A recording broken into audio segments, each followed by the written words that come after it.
Greetings, cinephiles. Are you looking for a movie analysis podcast that stands above the rest? Then look no further than Collateral Cinema, the only movie podcast that matters. We analyze good movies, we analyze bad movies, and yes, we also analyze the in-betweens of the world of cinema. So if you like what you hear, find us on Facebook, Instagram, and Twitter. And listen to us on Apple Podcasts, Spotify, Google Podcasts, and wherever you get your podcasts. And yes, my friends, we are 420 friendly. So when you listen to us, Smoke it if you've got it.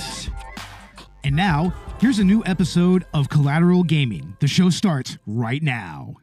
I'm Bo Maddox. And I'm Ashley Chancellor. And this is a special retro gaming edition of Collateral Gaming.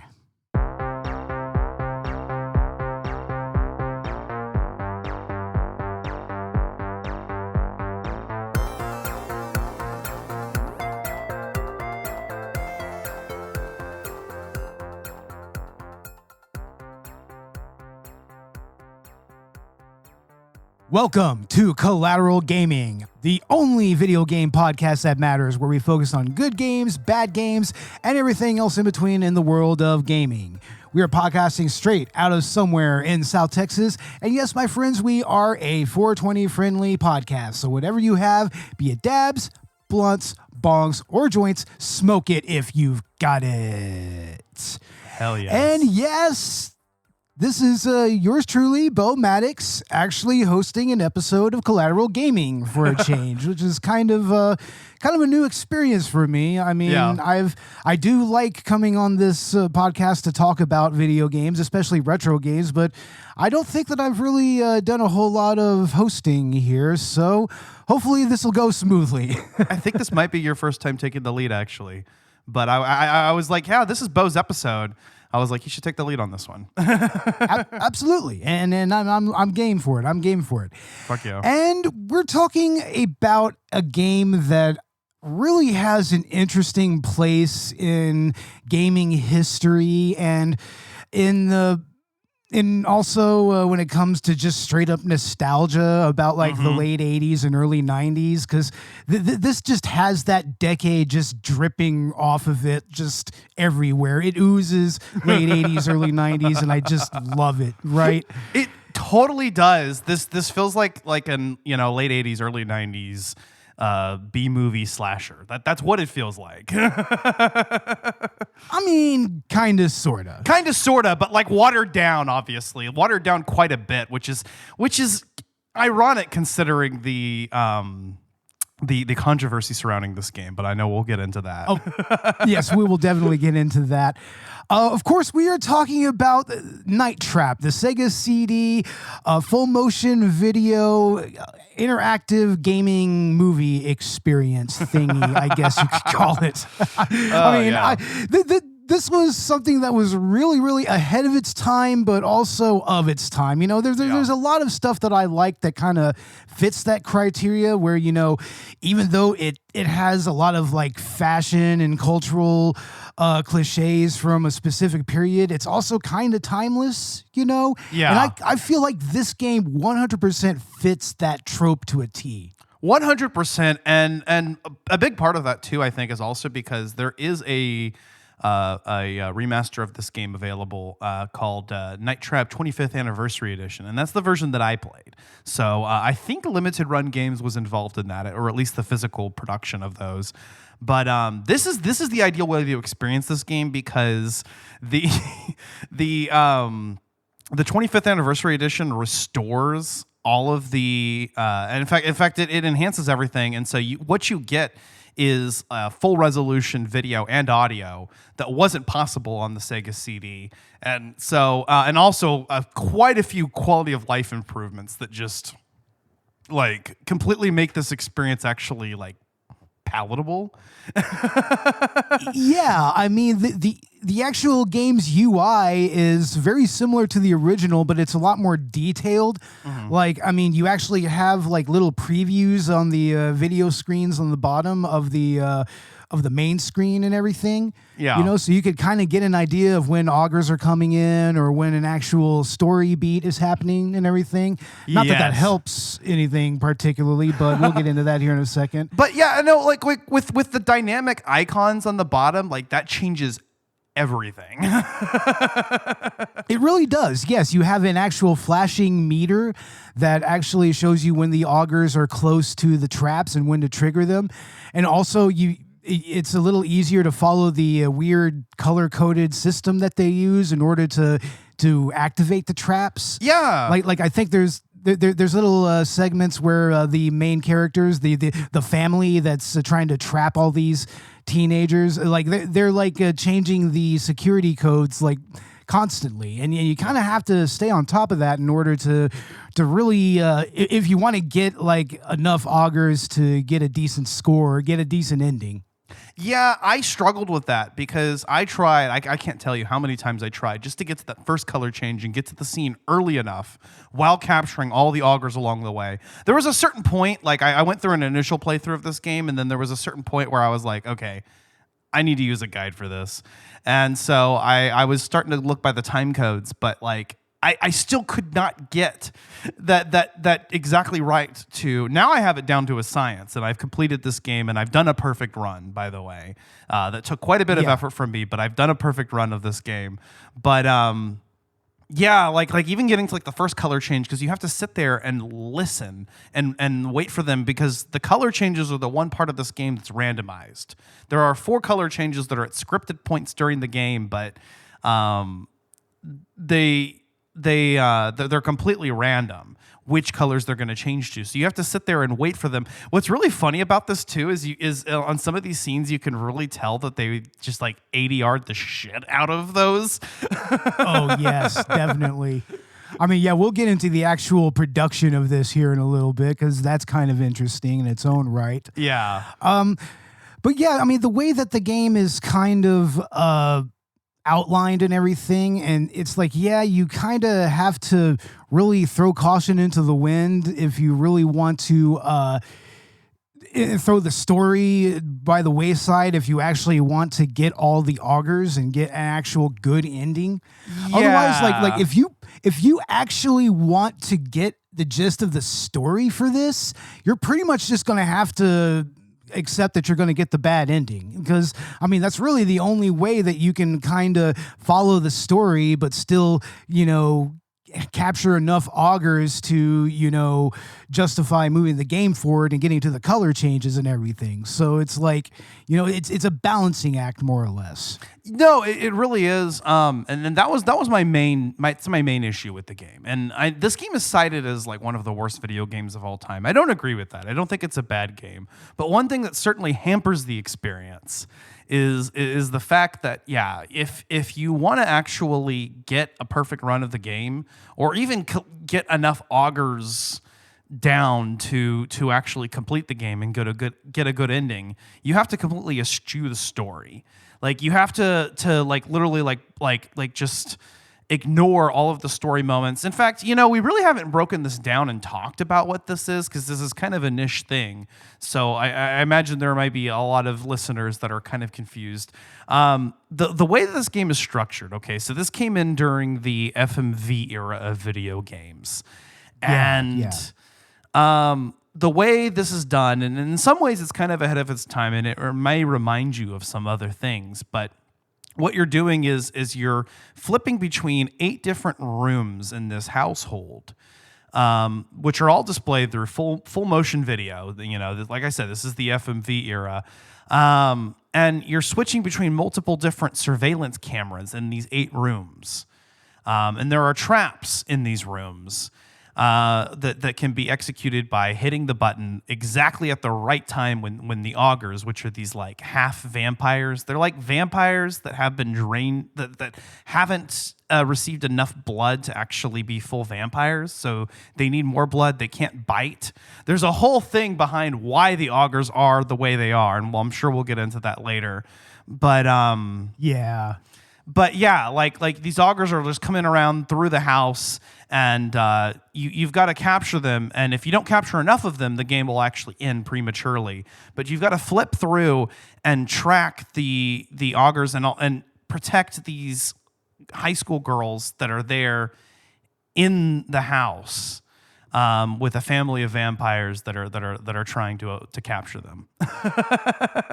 And I gotta say, this vampire family, I love how campy the and scenery chewing the acting is between like the cousin, the brother, the sister, and the parents. Oh God, I mean, the cousin, right? Tony, dude, why does this douchebag wear sunglasses inside and at night? it's so ridiculous, and it leads to these weird, awkward moments between the Kelly, the one brown-haired girl, and everything. Played by Dana Plato from Different Strokes fame, by the way. Oh, Dana Plato, yeah, she's great in this. Actually, I mean, honestly, she's the best part of the entire game/movie, I guess you can call it. The only notable actress in this, actually, absolutely. Yeah. Although I don't really think the other actors and actresses did a bad job. I mean, they kind of knew what they were in, so they just kind of went at it with just full force, just kind of chewing scenery. Like especially the main vampire and his wife. You know, like they are just Victor, and like they are just chewing scenery left and right in every scene that they're in. You know, I mean they're just the most ostentatious and ridiculous part of the entire game/movie.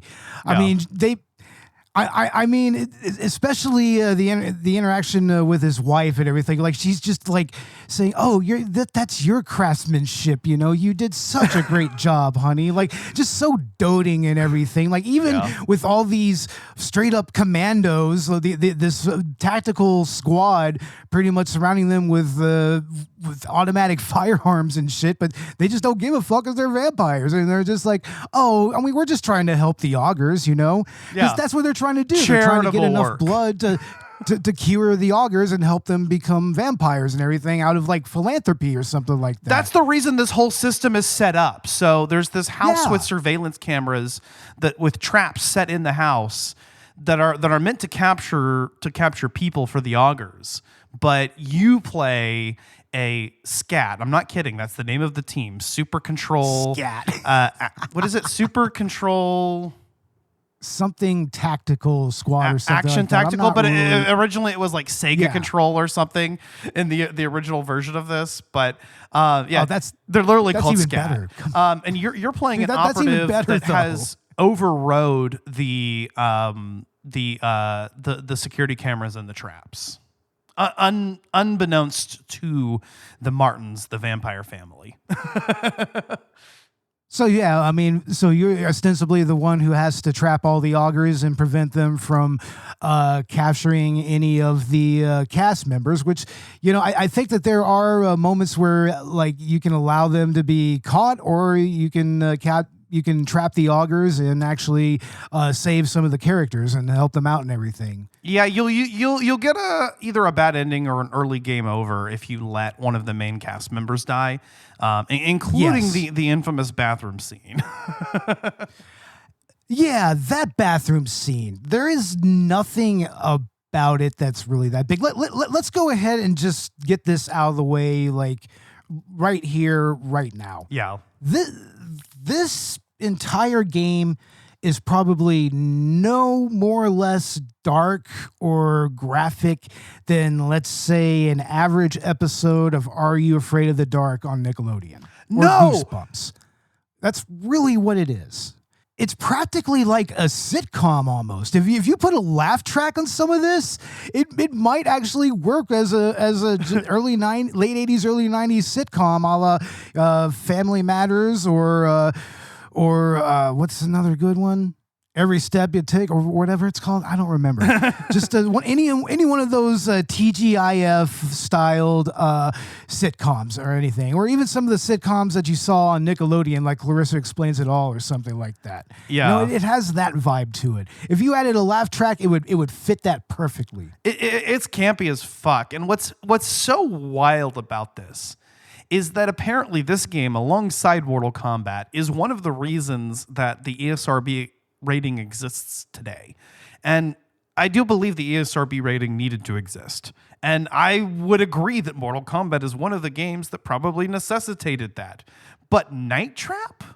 Night Trap of all things? And when you look at these like congressional hearings where you see like these senators like bring up this game and talk about it, it's clear none of them have actually played the fucking game. They got like some scenes out of context and they're talking about this game as if it's going to incite young gamers playing this to go out and abduct and kill women, which is hilarious because the entire point of the game is to actually protect all of the girls in the house. Absolutely.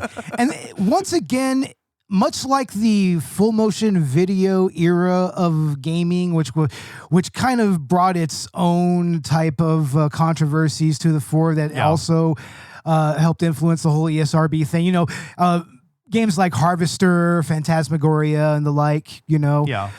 I mean, yeah, it's still so nonsensical that this game was even targeted by that era, and there was a lot of different public hearings over, like violence in television, violence in video games. There was the infamous PMRC hearings with Dee Snider and Frank Zappa and John Denver, which was targeting violent and vulgar music and everything. It's indicative of the early to late Satanic Panic era. Which is just this weird era that really never went away when you think about it. Like, it's kind of morphed into a lot of like what you see with like the anti-woke grifters a little bit. Also with a lot of hyper evangelical Christian sects nowadays, that are especially of the more MAGA variety. They kind of or the QAnon variety, they still kind of rag against like certain types of content or insisting that there's insidious agendas in these games. And no, I grew up with it because, like, for instance, I was watching the Harry Potter films, and I mean, obviously, there's a whole other controversy with that. But I remember growing up, I had a cousin who wasn't allowed to watch Harry Potter movies just because they mentioned magic and wizardry, which was so funny to me because it was about like combating evil, and like they would bring up examples from the book of the villains doing evil things and like bring it up as like some point of why this was satanic, and I'm like, but that's the villain.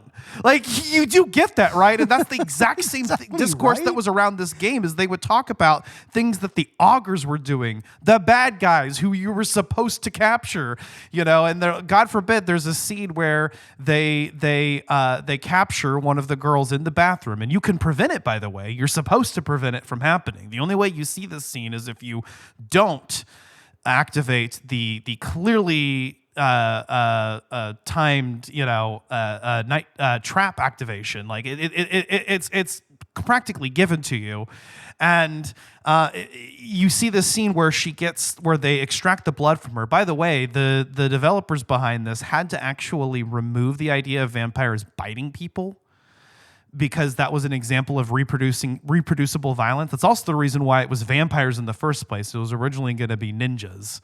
Although there is the bad ending where Victor does end up biting Dana Plato in the neck. That's the one instance of a vampire biting anybody in this game. True. Yeah, you can see that. But other than that, everything else. What they do is they take this instrument and they extract the blood from her.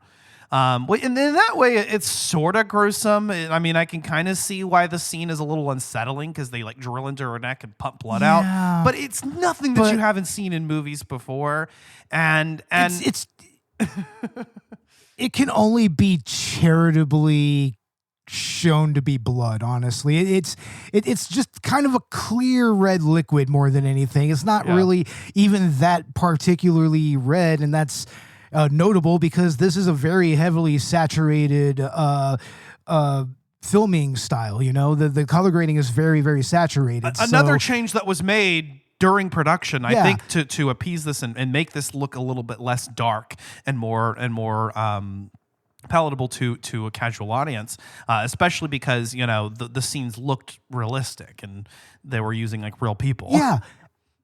And that's ultimately what made the whole backlash against this so infuriating, because the developers and the filmmakers behind this, they went, and like the director James Riley even said this, they went out of their way to make this not that graphic. Yeah. They went out of their way. Even the claw instrument itself is meant to just be so over the top and ridiculous that honestly it's not something that would have been out of place in like a late 60s, early 70s B-grade horror movie. Yeah. And it probably would have been, even so, less graphic. Yeah. You know, so it's very infuriating that this was even targeted in any way by the Senate or by any evangelicals or any satanic panic types. It's ridiculous. It's just kind of like a perfect storm kind of thing. It's just like somebody's caught one of these scenes. Somebody watched their kid playing this or something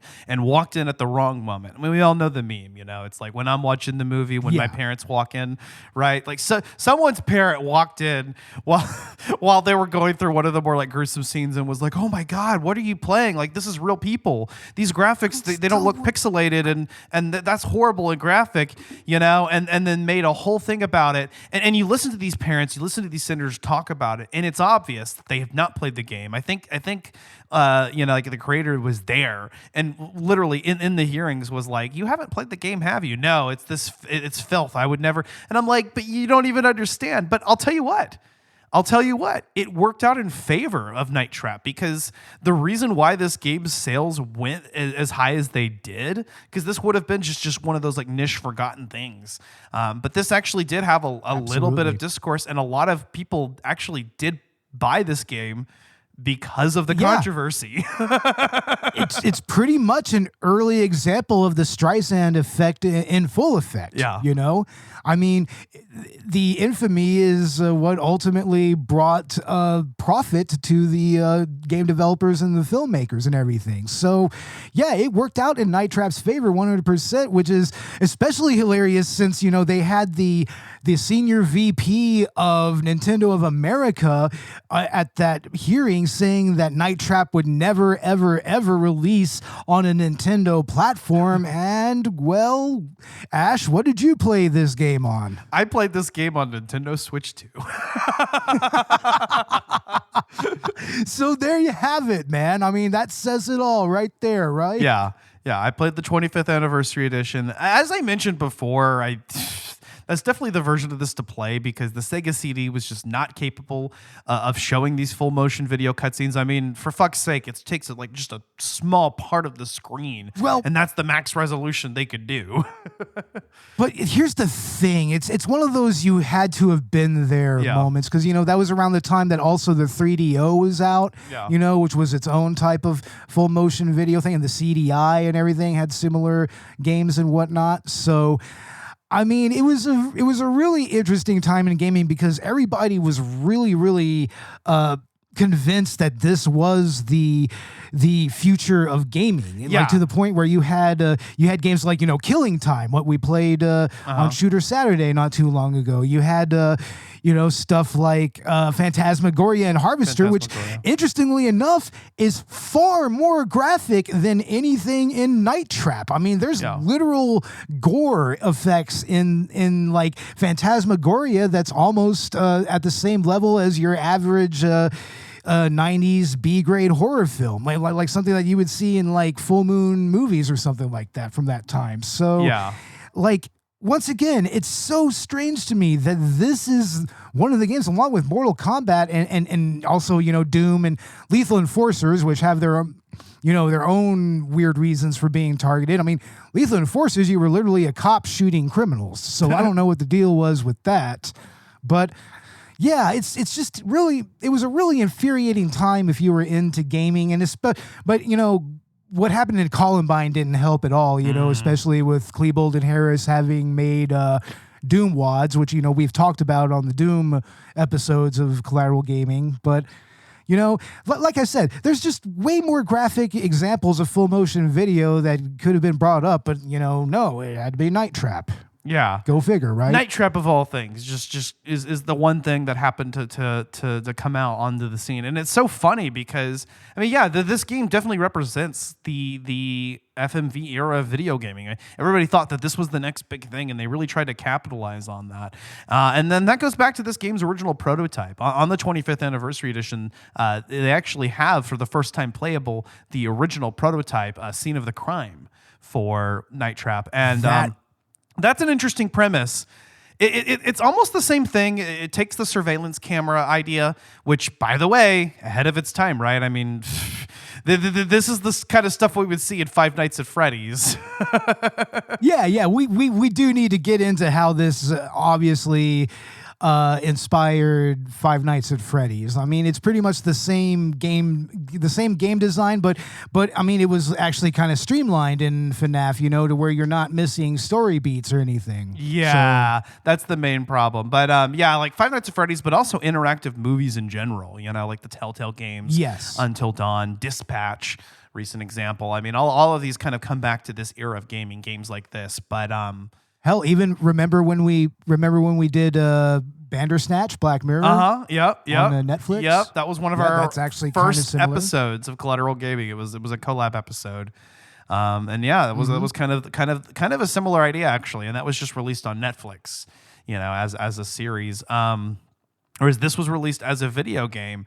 But you're like swapping between these different perspectives, and you're trying to protect these girls and whatever, and it really just it just screams this era. It's so early 80s. So late 80s, early 90s. The main problem of that is, though, like you mentioned, Bo, is it's hard to even kind of piece the story together. It requires multiple playthroughs, and if you want to actually do a full run, I mean, you pretty much just have to ignore the story.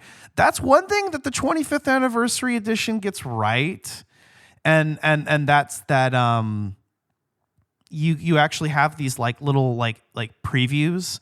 So instead of static icons that are just like an icon of the room that you're in, you can actually see what's going on in another room. And you're like, oh, some augurs are coming into that room. Maybe I better go check over there. But back in the day, I mean, you just had to go flip between these wildly. And you had to look and just kind of look at all the cameras and see where the augurs were. And then it just became trial and error after that. Yeah. And I would argue that whatever port of it you were playing probably was a little different here and there, like maybe in certain versions the icons were a little more detailed, and maybe there was like a little more signifier what was going on. But I mean, yeah, on the Sega CD, it was just static icons that were just kind of very washed out, little pixelated things, kind of vaguely looking like a bedroom or something like that. Yeah. I mean, even playing through this, in the version that I did play, I still had to learn the layout of the house, and I had to figure out where all the rooms were and all that. But it doesn't help, if you're not even seeing. Whereas in the latest version of this game, and I definitely recommend it. I mean, it gives you the option of playing it the classic way if you want, but at least you actually have previews, and you can actually see what is going on all cameras at all times, so you know which scene to switch to. Yeah.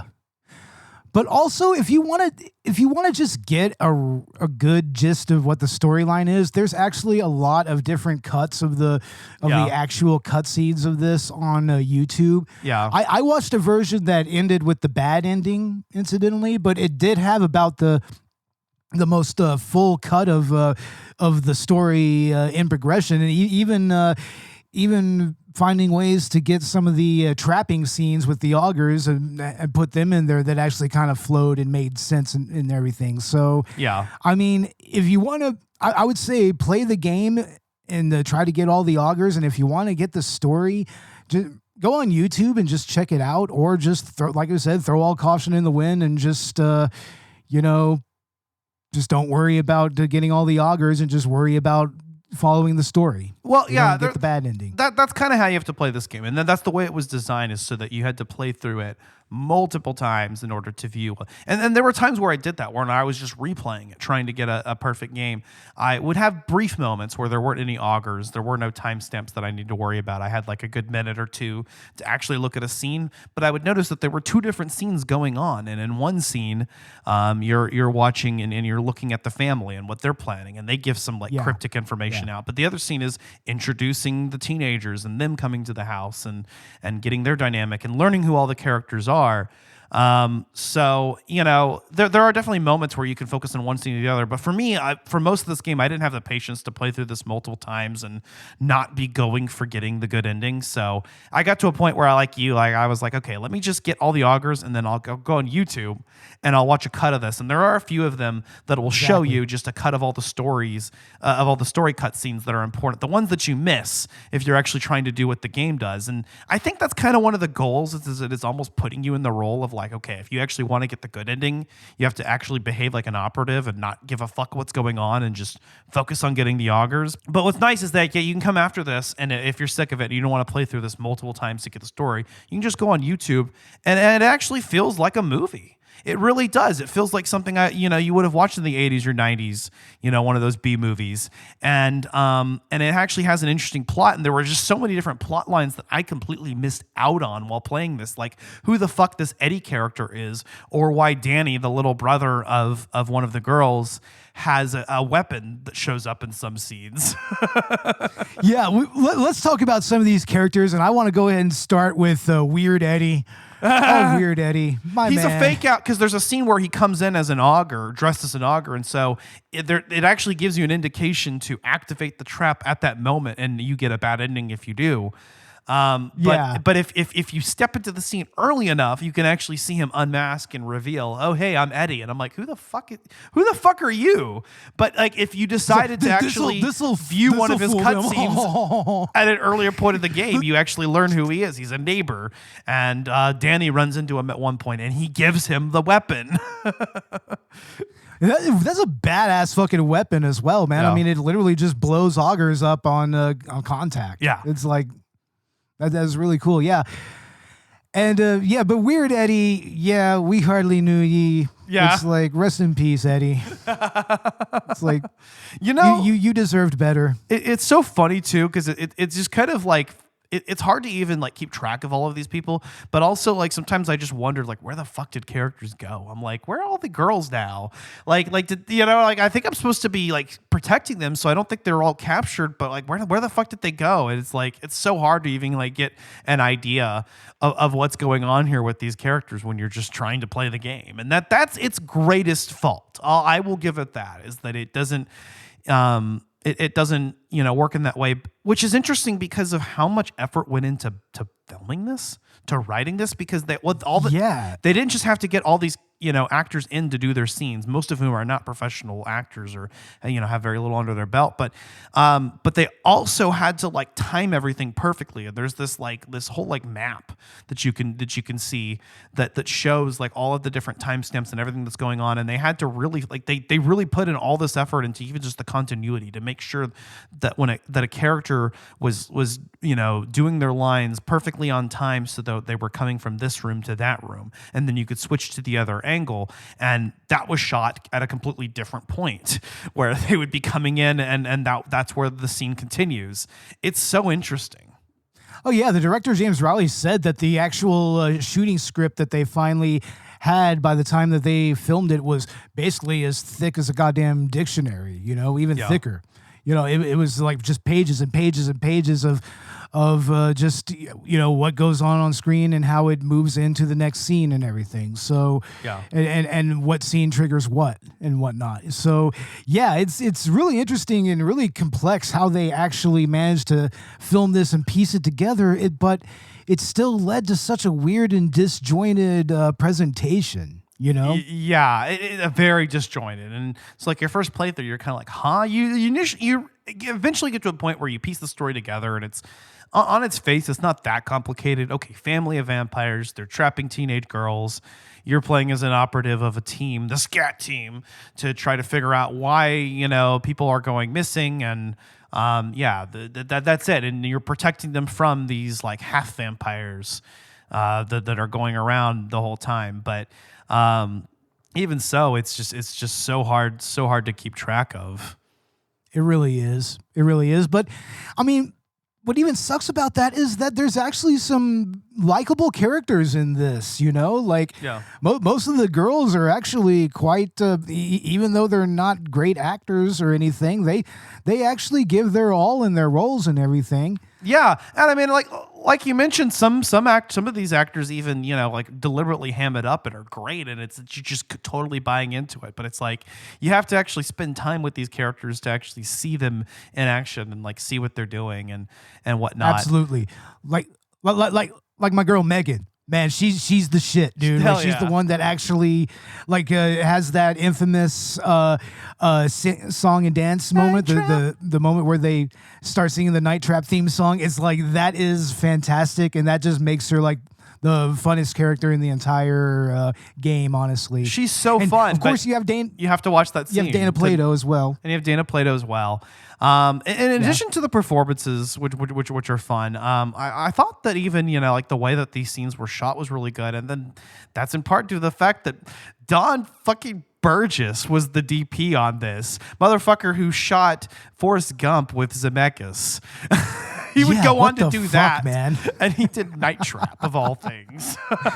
That's amazing, and it's like, you could kind of see some of the staging and everything that he would use in the future with Zemeckis and whatnot. I mean, I have my issues with Forrest Gump, but it's definitely a well-shot movie. Yeah. I can definitely say that. Yeah. But yeah, it's kind of funny what your favorite DPs or cinematographers or directors might have done in the past. I mean, like remember Peter Jackson started with something like Bad Taste, and he ended up making Lord of the Rings. So. Exactly, and this is working within the confines of you're looking at these from security cameras that are in the same general angle, but even so, they managed to like work with that framework and actually make these really interesting scenes. And the camera inexplicably zooms in on characters and stuff during scenes. I don't know how that works in lore. I mean, I guess the camera can like zoom in and move, but something like that. It's probably just one of those diegetic things that you're just not supposed to really think about. Yeah, you don't really question it. I mean, the whole story even kind of breaks the fourth wall several times to talk to you, the player, to tell you what you're supposed to be doing. So I keep mentioning like you're this operative, and so they actually address you and talk to you. And apparently, in the original ports of this game, they even had a fucking like Sega Genesis controller in the demonstration to show you like how to play the game. Oh yeah, video definitely, tutorial. and that's freaking awesome as well, man. I mean, I love any type of old school gaming tech, and man, Genesis controllers are an interesting bit of gaming technology in their own right. Yeah. Especially when they got to that 6-button controller, man, which that's what you needed for fighting games on that platform. So yeah, definitely. Yeah. But yeah, man, I mean, there's so many great characters in this, you have Weird Eddie. Of course, you have the brother and sister vampires here, who I thought were quite interesting. Yeah, I mean, Sarah, she kind of takes the center stage, I feel like, in a lot of ways. I mean, she has that like opening shot where you see like the green eyes in the mirror and stuff, and she kind of like plays along with the girls, and you can always tell that she's bad, but I love how she's dressed. She kind of has this almost Victorian feel to her and everything, Yeah. I mean, especially compared to the other girls who are wearing very much the fashions of their time and everything, I mean, like Dana Plato, she's wearing a sports bra with the top and everything and whatnot. That was pretty typical fashion for that era from what I remember. But yeah, she's in this kind of flowing dress that is kind of conservative, but also kind of kind of old fashioned in a weird way, you know? So, Yeah. I mean, you kind of get that vampiric quality from her right away. Yeah. But, I mean, as opposed to her brother and cousin. Yeah, like I mentioned, the cousin Tony he's just like douchebag all the way through. Like this dude is a fuckboy. But I'll tell you what, he's the only one of the vampires that actually like tries to warn one of the girls because he has the hots for her because he looks just like his previous love that wasn't meant to be or whatever.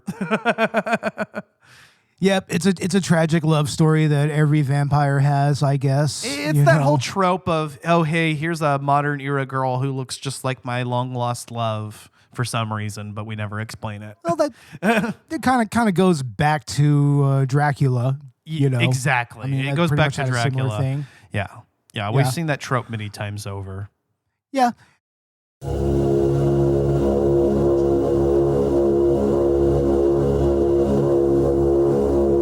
USB control. We're going in. Sarah,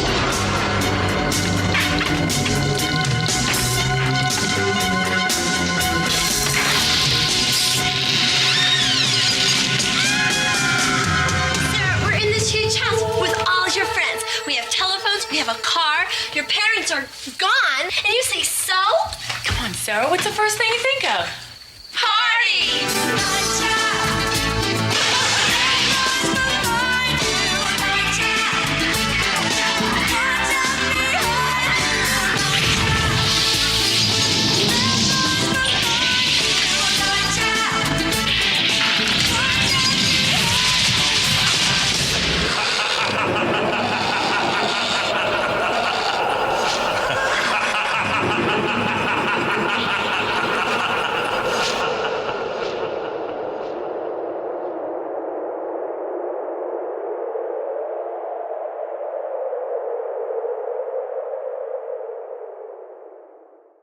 And I mean, it's kind of interesting what they actually do with the vampire lore here. Like we said, there's basically the different class of vampires, augurs versus whatever class the family is. But it's interesting how they're essentially just getting blood together just pretty much not only for themselves, but getting extra to donate to the augurs. Like they're actually being charitable. That's the whole thing. That's what the husband just so like campily mentions. You know, oh, you're so charitable to the augurs. And we haven't talked about the augurs yet. Can we talk about the augurs, guys? They fucking yeah. We keep mentioning them, but we haven't talked about them. Walk. The way that they walk, I love the auger waddle, man. Yeah, it's like, I mean, I guess it does have an in-universe explanation. It's because they're so hungry that they're literally falling apart. They're rotting away. So I guess they kind of can't really move their limbs as well as they should. And the out of universe explanation, which is that the stuntmen who played the augurs, by the way, they're just stuntmen, stunt guys who were doing this. Apparently, you know, they had to walk that way. They developed that walk so that they could always be ready to fall into the traps at any given moment. So that makes sense. They just create this they can dopey walk that just gives them this like silly quality, and it makes all of those conversations, all that discourse around this game when it released, just so much funnier to me, because it's like, I know, look at these fucking like silly ass dudes just waddling around. There's a point where they high five each other, and it's hilarious. Yeah, it's like, I mean, come on now. It's like we said, there's things on like, Are You Afraid of the Dark that's scarier than this shit. It's like these things aren't even intimidating. It was like, I didn't even know they were vampires. To be honest, either, like, you in would my first absolutely playthrough of this. you would. That's a fact that could absolutely go completely over your head just because of the way this game is presented. Yeah, you know, and unless you really watch the beginning of the game and really pay attention and everything. But you know, the augurs make for a very strangely iconic video game goon. Yeah. You know, I mean, that's what they are. They're goons. They're a goon squad. And you have to capture 100 augs to get the perfect ending. So you'll be seeing a lot of these guys just waddling around. You'll see a lot of pretty much the same shots of them going through the different rooms and activating when they get right into the right position for that trap. And of course, you have that iconic theme music that comes up whenever the augers come through. Dun dun dun dun dun dun. Dun, dun, dun. It's like, I mean, that's fucking awesome. I love that, dude. It's like I almost want to put that on a loop and just play that at my workplace all day. Dude, I love the music of this game. It's so good. When I just come out from the back and just like dun dun dun dun dun dun, it's just like what the fuck do you want? Yeah, you know, it's so good. Like, I mean, and it fits the tone of this it's so amazing. well. And of course there's that Night Trap theme song. Yeah. You know, so Trap. of its time, but so cheesy. Night Trap. Night Trap. It's like that's just the kind of thing that you had to have for a B grade movie or FMV or anything. It's like you had to have a cheesy theme song, you know? Yeah.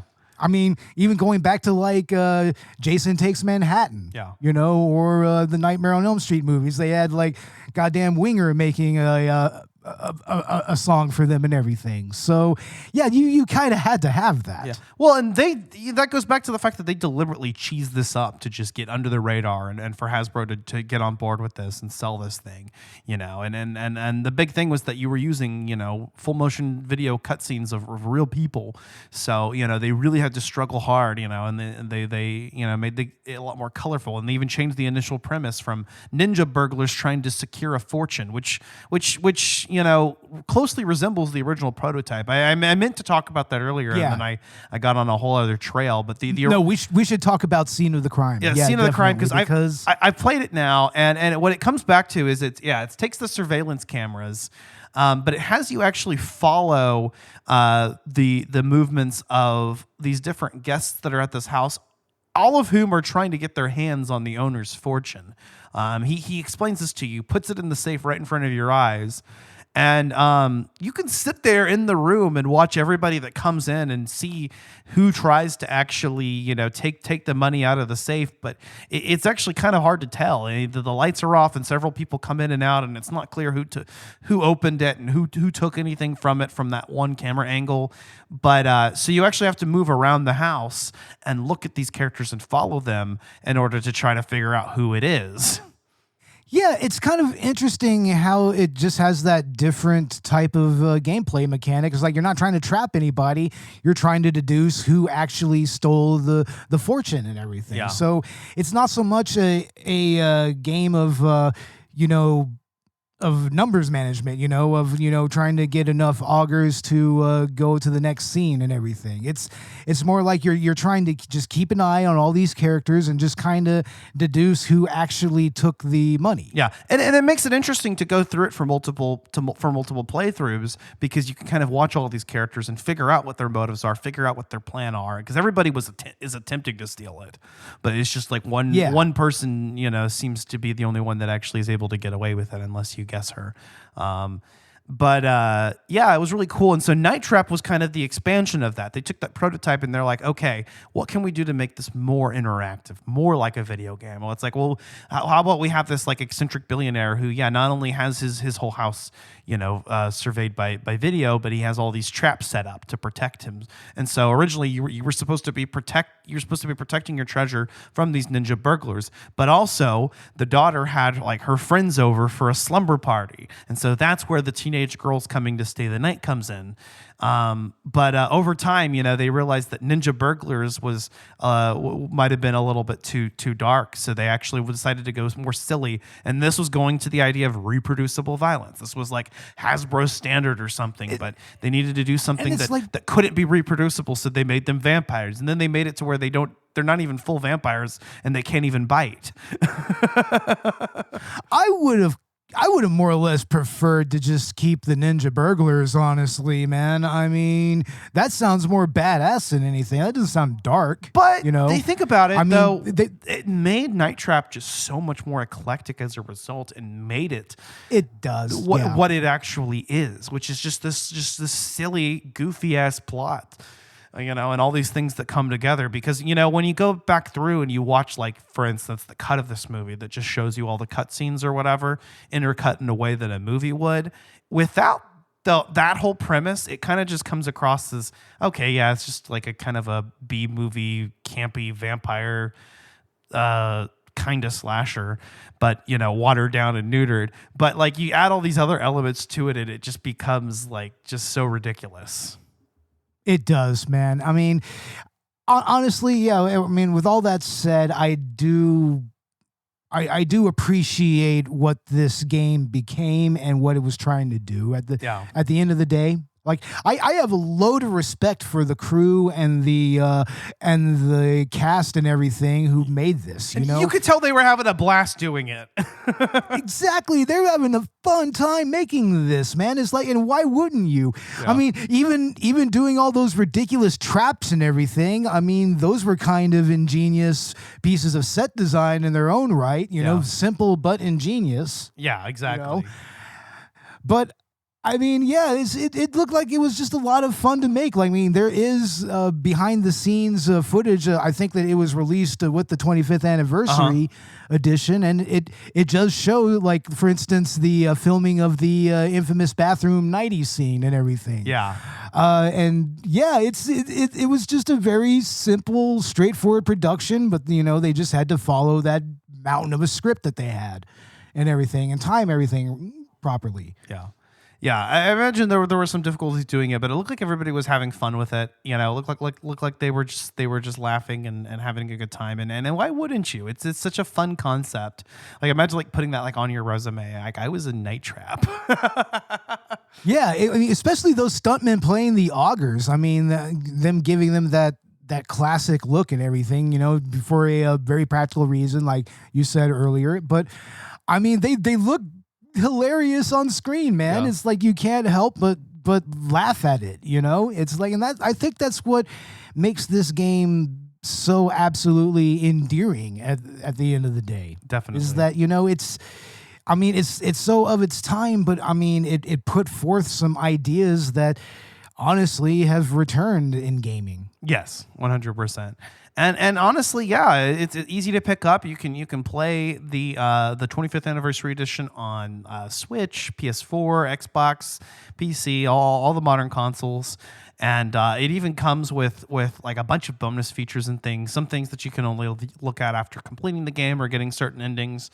But yeah, they have all these like behind the scenes feature. They have the scene of the crime, which you can play in entirety. I'm honestly really glad that this exists and that people can play this. It's like a time capsule into this era of gaming that definitely needs to be preserved.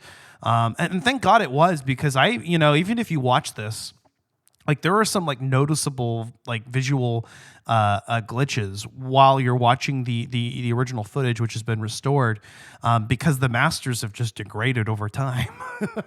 Yeah, of course. And that's to be expected when it comes to these early works of film, from that era. Thank God somebody stepped in and like took that footage that was like degrading and like actually like made something with it that was accessible to a modern audience. Yeah, that's why, I mean, I'm really, really digging this current trend of kind of remastering all of these FMV games. I mean, like Corpse Killer got a release as well. We got Plumbers Don't Wear of course, Ties. the re-release Limited of Run Games did Plumbers Don't Wear Ties, exactly. Yeah. I would like for them to remaster Harvester. That would be amazing, because Harvester is a very brutal game that's kind of this weird David Lynchian mind fuck in its own right. Yeah. It's like, I mean, a lot of these games need remastering because they were actually very innovative for their time, and it's such a great time capsule that and especially as popular as retro gaming is, it's like it's kind of a no-brainer to me. Yeah. It's like we need more of these games. I would say maybe even some small developers try to make their own modern day FMV game, just kind of in the same presentation and kind of have that throwback quality to it, Yeah, exactly. I mean, maybe even like a remaster of something like Mad Dog McCree or something like that. Or, maybe, and I think that there was another light gun rail shooter that was more about police that was kind of similar to that. But Yeah, I'm really, really glad that people are kind of coming around to how unique this era of gaming was and is actually like trying to preserve it and actually kind of learn from it, because like we said, there's lots of innovative concepts that came out of this particular era. Yeah, no, this was definitely like a fun era of gaming, experimental era of gaming, and it's these kinds of projects that we really need to preserve and just kind of keep around for people to witness. Exactly.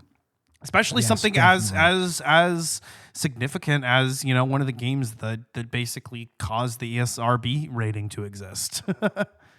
Yeah, exactly. I mean, what more can be said about that? Yeah.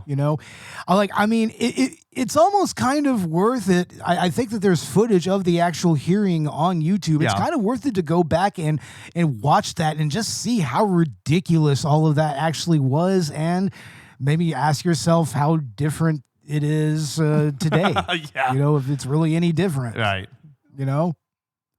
But I guess that we can go ahead and start wrapping up and getting into final thoughts. So, Sure. Ash, go ahead. Yeah, Night Trap was an absolute joy to play. Like I mentioned, this is a time capsule back into this era.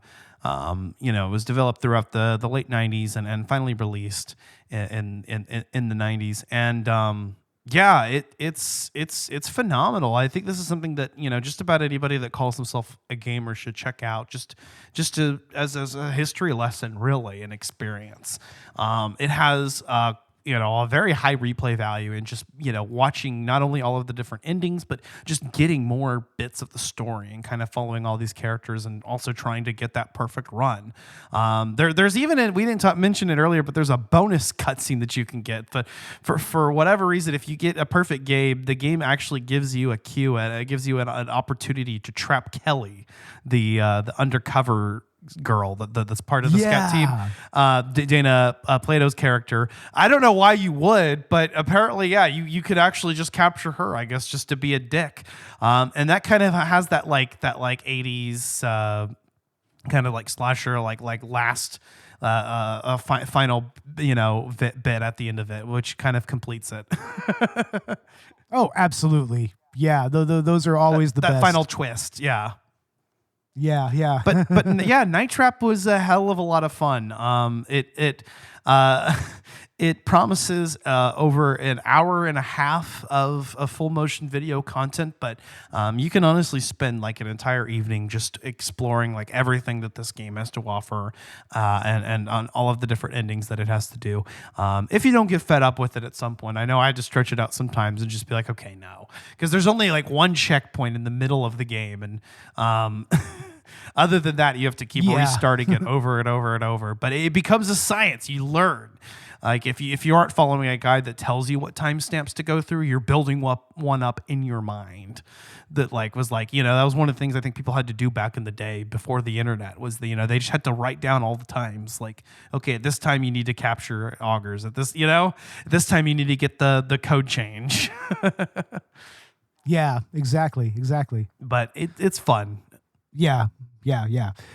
As for me, this really just brings back that very special era of gaming, that interstitial between the 16-bit era and the 32-bit and /64-bit era, I mean, it was kind of magical in its own right, Like I said, you had like a variety of different FMV games. You had like the Wing Commander games. You had some of the horror games, Phantasmagoria and Harvester. You had stuff like Mad Dog McCree and everything. And honestly, man, I kind of miss that era of innovation that we were having with video games at that time. Yeah. I mean, and it led to some moments that are kind of iconic, but only to a certain subset of gamers who really experienced that. So I'm like I said, I'm so happy that we're finally getting some recognition for this particular era, and Night Trap is very much an important historical document of that era. Definitely. The late 80s and early 90s. It's a document of the Satanic Panic, which like we said, has never actually ended when you really think No. about it. It's just morphed into different avenues online and whatnot. Yeah. But I mean, at its core, it's just got a fun vibe, a fun story, characters that are cheesy but kind of relatable even, and performances that are just hamming it up and just chewing scenery, and just a presentation that, while disjointed, like if you know how to play it correctly, you can kind of get a lot of replay value out of it. So yeah, it's a game that, like I said, is my favorite type. It's of its time, but ahead of its time. You know, it has all the cultural cliches and all the different trends and everything of that particular era, but it invented some gameplay that would be picked up later on by other more modern franchises. And I think that that's interesting, and it makes this game kind of important, and especially with its historical significance with the ESRB and everything. It's like you have to recognize it as just a part of the progression of gaming. Yeah. You know?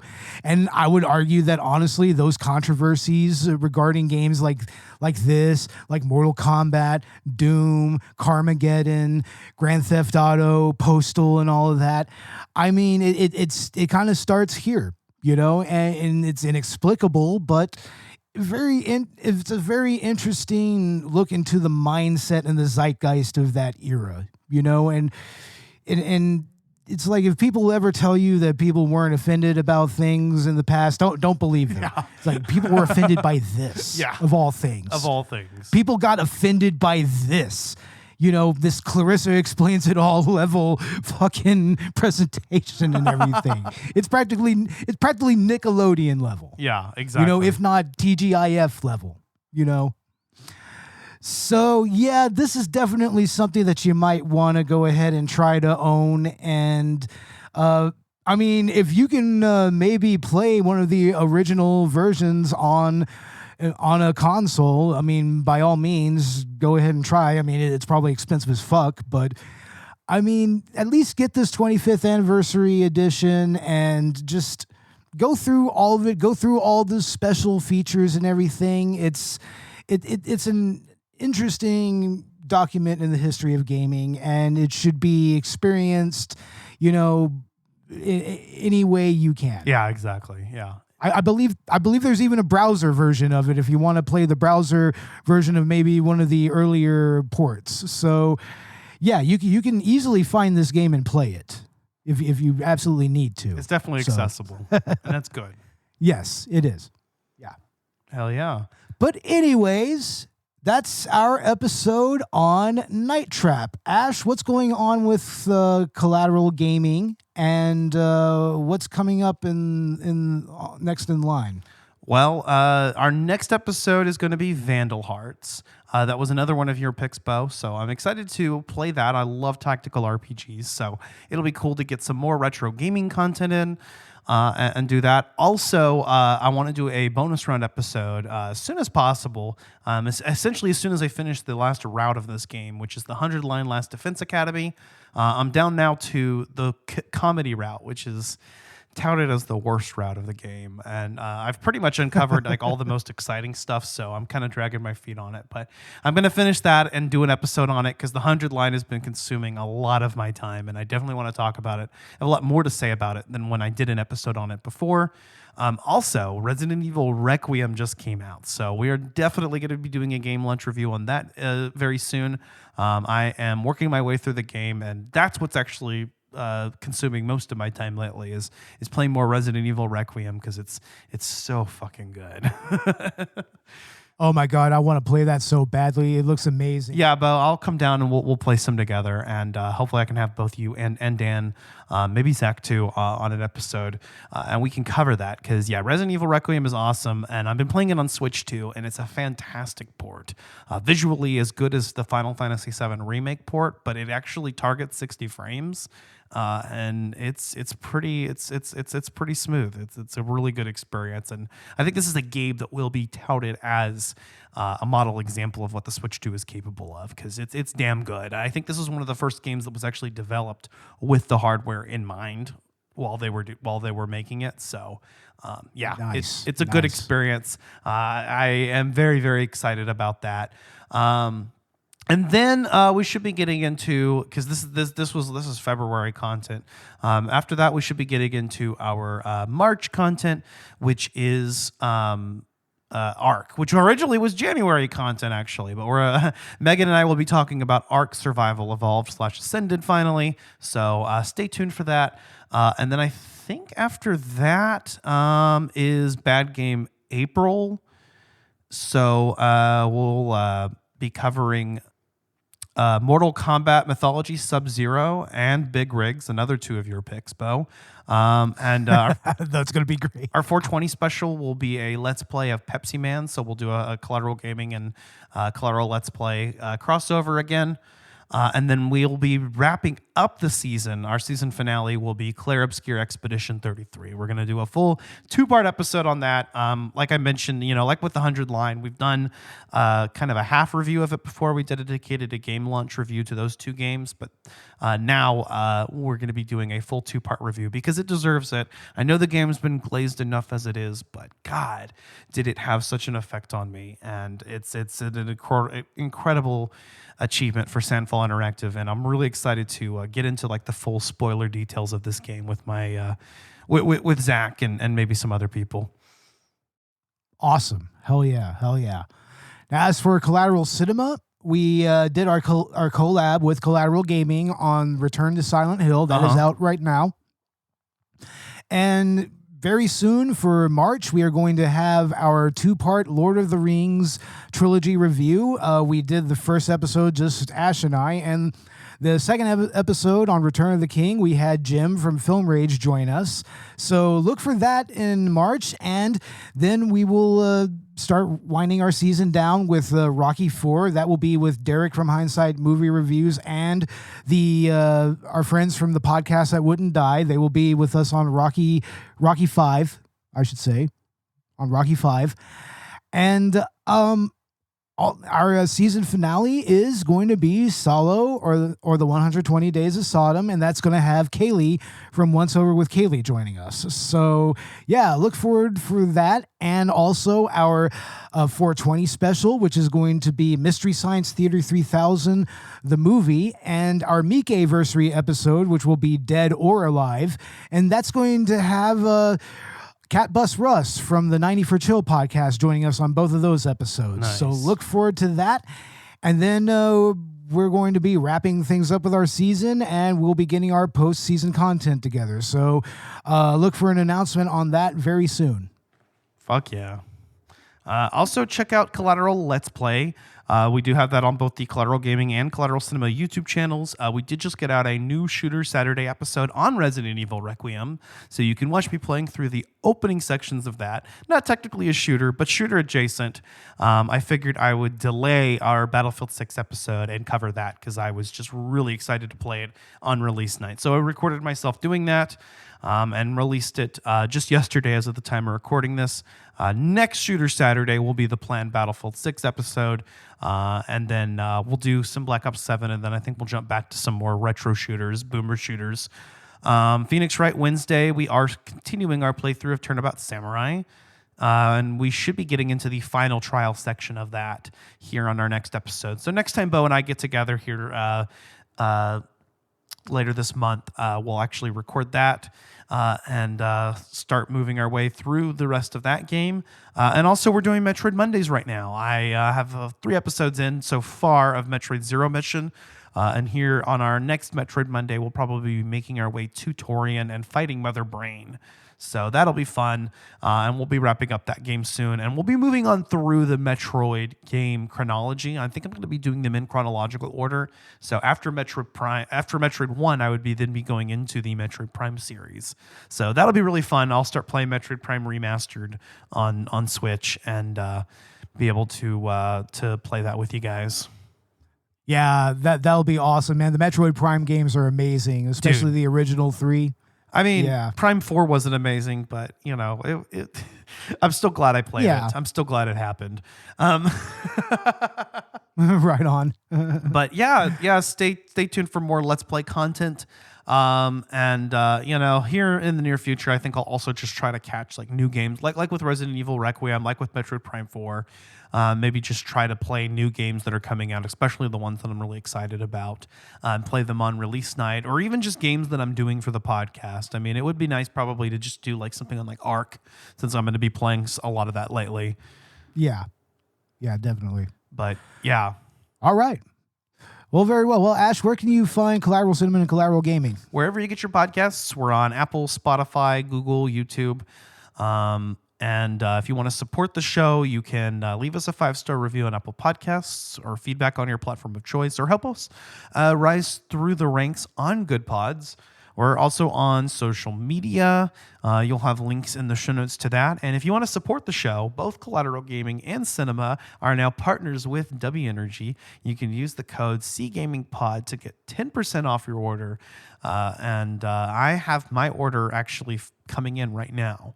It should be delivering here tomorrow, I think. So I'll be getting to taste that and use it to fuel up my gaming sessions. It's going to be good. We do also have a merch store on Dashery. We have a Buy Me a Coffee, and we do have a Patreon where you can get access to exclusive film commentaries. We'll have a new one coming out soon on Fateful Findings, as well as exclusive Let's Plays, some more like playthroughs that we'll do like entire games and things like that. We haven't done one in a while, but I've got some ideas in the works of stuff we could do for the patrons. Yes, and very soon we will be doing The Disaster Artist as our next Patreon film commentary. So stay tuned for that. Hell yeah. I'm excited for that. And go get you some W Energy and help support us. Yeah, definitely. It's honestly a great product. I mean, I've had my order for like the last couple of weeks, and honestly, I've already saved a ton of money on energy drinks. You know, I'm not buying like the leading can energy drink anymore. You know, so it's saving me some money, and honestly, it's pretty good energy as well. You know, It's extracted from coffee beans, so I mean, it's very natural, very clean energy, and it leaves you with no jitters and whatnot. So, yeah, definitely give that a try. And Ash, you will definitely like your whatever they give you. I know that it's kind of a random flavor, but I mean, I have the rainbow sherbet, and it's really, really good. Hell yeah. Nice. Actually, I ordered the Cali orange one or something. I saw that there was a random option, but I just went for that one because it was one of the most popular. Right on. Hell yeah. Hell yeah. But hell yeah.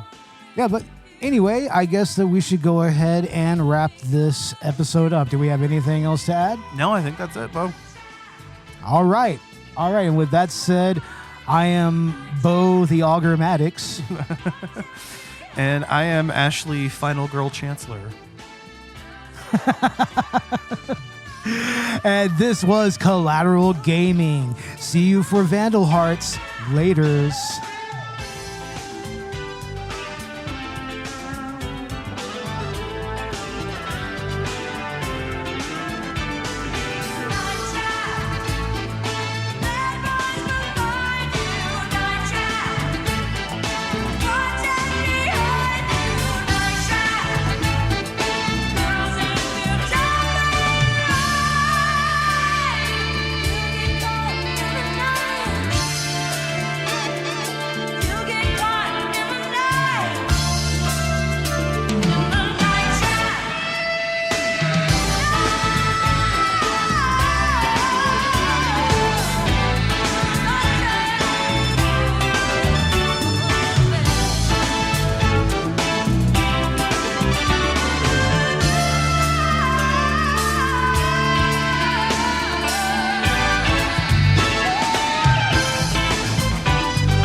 Collateral Gaming is a Collateral Media podcast. All music and game clips are owned by their respective creators and are used for educational purposes only. Please don't sue us. We're poor.